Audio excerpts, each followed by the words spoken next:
Good afternoon. On behalf of the administration, I want to thank the State Attorneys General for coming here this afternoon. This is a truly bipartisan group, 4 Democrats, 3 Republicans, Chris Gregoire of Washington, Gail Norton of Colorado, Heidi Heitkamp of North Dakota, Drew Edmondson of Oklahoma, Mike Fisher of Pennsylvania, Dennis Facco of New York, and Tom Miller of Iowa. Your efforts and the efforts of all your colleagues are a big step forward, and we thank you.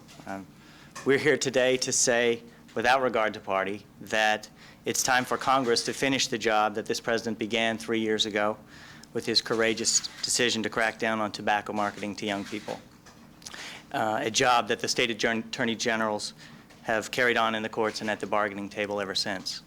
As the president has said time and again, this is not about money or politics or attack ads. It's about protecting young people from the dangers of tobacco. The last Congress was on the wrong side of history in killing bipartisan national tobacco legislation, and the new Congress has a real opportunity and a responsibility to do better. We're grateful to the Attorneys General for their perseverance in this long, hard battle, and it's my pleasure to introduce a woman who is the living symbol of that persistence.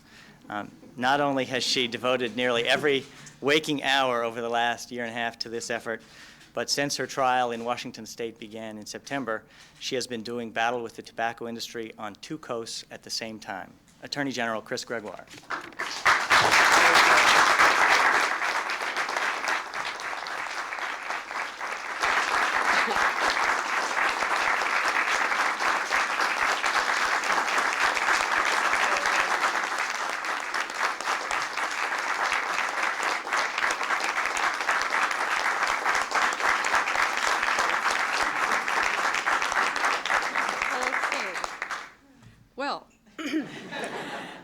Good afternoon, Mr. President. We are delighted to be here today. I'm sure that as a former Attorney General, you can imagine how delighted we are to be here to formally announce a hard-fought settlement proposal with the tobacco companies. Like you, the nation's Attorneys General have been fighting to help reverse the staggering toll tobacco takes on our society and to protect our children from a lifetime of addiction. The settlement proposal is a historic step forward that requires the most sweeping changes in business practices ever imposed on an industry. And under it, the states will receive the largest financial recovery in history, a total of $206 billion through the year 2025, with the payments to continue in perpetuity. The settlement will curb the industry's advertising and marketing machine, fund a $1.5 billion anti-smoking campaign over 5 years, open secret industry documents, and shut down industry trade groups which we believe conspired to hide the truth about the health effects of tobacco. So we are proud of this proposed outcome of state lawsuits. It's a good first step in fighting tobacco use. It's realistic and it's workable. It provides a nationwide approach to tackling this problem, and most important, it moves the fight out of the courtroom and into the streets now. Mr. President, I think you would be pleased to know that Arkansas Attorney General Winston Bryant announced today that he will be among the first Attorneys General to sign on in support of this proposal. We expect and hope that many more will join him this week, and that a week from today we can announce that the settlement is official and we can get on with the important work of protecting our children and consumers and joining you in January with Congress to move forward. It is my high honor to introduce the first Attorney General of this country to become President of the United States, the Honorable William Jefferson Clinton.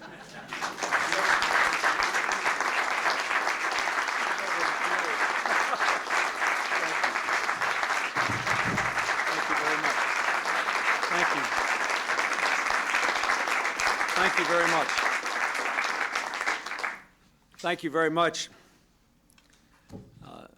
to Attorney General Gregoire and all the others who are here, and the Attorneys General of North Carolina and California who are not here but who are a part of this initial group. I want to congratulate you, Bruce Reed, who spoke first and is my domestic policy advisor, and I and the rest of us have been at this for quite a long time, and we are very pleased by your success. Because this is my only opportunity to appear Before the press today, I'd like to begin by making a few comments about the situation in Iraq. I am pleased that the weapons inspectors will return to Baghdad tomorrow to resume their work. As I've said from the start, the best outcome is to get the inspectors back on the job, provided they have unfettered access and full cooperation. We know what the inspectors can accomplish. Since the system was created and the inspections began, Iraq has been forced to declare and destroy, among other things, nearly 40,000 chemical weapons, nearly 700 tons of chemical weapons agents, 48 operational missiles, 30 warheads especially fitted for chemical and biological weapons, and a massive biological weapons plant equipped to produce anthrax and other deadly agents. The weapons inspectors, in short, have done a remarkable job. They must be prevented to finish their work. The burden of compliance is where it has always been, on Iraq. Baghdad has an affirmative obligation to comply with the UN resolutions that require it to disclose and destroy its weapons of mass destruction and the capability of delivering those weapons. Governments all over the world today stand united in sharing the conviction that full compliance and nothing short of full compliance is needed from Iraq. The world is watching Saddam Hussein to see if he follows the words he uttered with deeds. Our forces remain strong and ready if he does not. Now, let me join the others in once again saying that today is a milestone in the long struggle to protect our children from tobacco. This settlement between the state attorneys general and the tobacco companies is clearly an important step in the right direction for our country.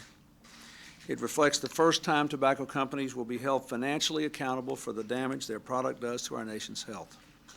Again, let me thank Attorney General Gregoire, the others who are here, and those who are not. And I believe there were 4 states who previously signed individual settlements with the tobacco companies. All of them deserve the thanks of the country.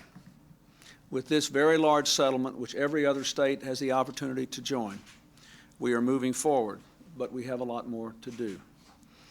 For only the national government can take the full range of steps needed to protect our children fully from the dangers of tobacco. So it is still up to Congress to act, to rise to its responsibility to pass national tobacco legislation. Our administration began this effort nearly 4 years ago with the strong leadership of Vice President Gore and the then Commissioner of the Food and Drug Administration.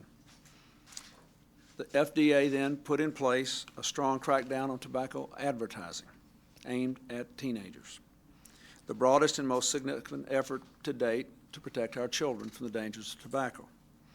It has been challenged, as all of you know, in court by tobacco companies from the very beginning. Today, I want to report that the Solicitor General will ask the Supreme Court to resolve this matter. But let us be clear. When it comes to protecting our children from tobacco, ultimately it is up to Congress to finish the job. The past Congress began with strong momentum toward action, only to see national tobacco legislation derailed by partisanship and special pleading. In the new Congress, I am determined that all of us will choose progress over partisanship. I think that's what the voters were saying to us on Election Day. Comprehensive national tobacco legislation must include many things, but especially it must clarify the jurisdiction of the FDA. And because of the cost inherent in this settlement and any further action by Congress, it should also include appropriate protections for tobacco farmers, as I have said from the beginning. It should be, it must be, one of the top priorities for the new Congress.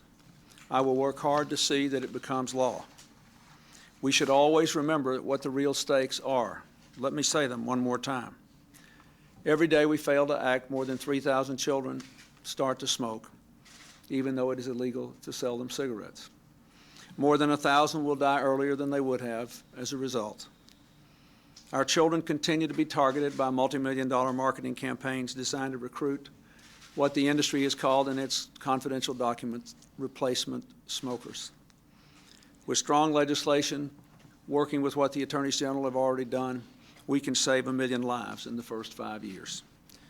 Our duty to our children, therefore, is clear. We should give them the future they deserve. We can do it. This is a good day for our country, and I thank all of you who have helped to bring it about. Thank you very much.